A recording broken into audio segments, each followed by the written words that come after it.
কলকাতার নতুন সিনেমা হাঁটি হাঁটি পা পা বাবা মেয়ের সম্পর্কের আবেগঘন গল্প নিয়ে নির্মিত ছবিটি গেল ২৮ নভেম্বর বড় পর্দায় মুক্তি পেয়েছে। এতে বাবা ও মেয়ের চরিত্রে অভিনয় করেছেন চিরঞ্জিত চক্রবর্তী ও রুক্মিণী মৈত্র।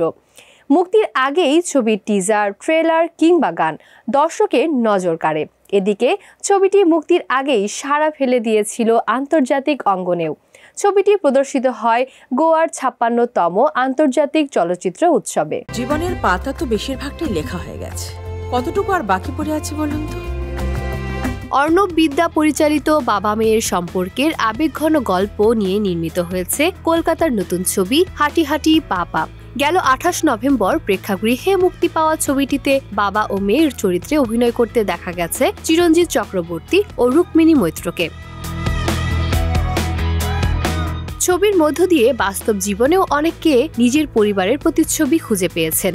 গল্পে দেখানো হয়েছে সময়ের সাথে মেয়েরাই হয়ে ওঠে বাবার সবচেয়ে বড় আশ্রয়। এই আবেগকে ঘিরেই ছবির কেন্দ্রীয় যাত্রা। মুক্তির আগেই এই ছবি প্রদর্শিত হয়েছে গোয়ার ৫৬তম আন্তর্জাতিক চলচ্চিত্র উৎসবে। শুধু তাই নয়, এই চলচ্চিত্র উৎসবে নতুন এই বাংলা ছবি সিনে সমালোচকদের কাছে বিশেষ প্রশংসা পেয়েছে। বাবা মেয়ের নিখাদ ভালোবাসা, শ্রদ্ধা, মায়া আর শাসনের গল্প নিয়েই এই ছবির বুনন। সো ভিউয়ার্স চাইলে সময় নিয়ে দেখে ফেলতে পারেন ছবিটি।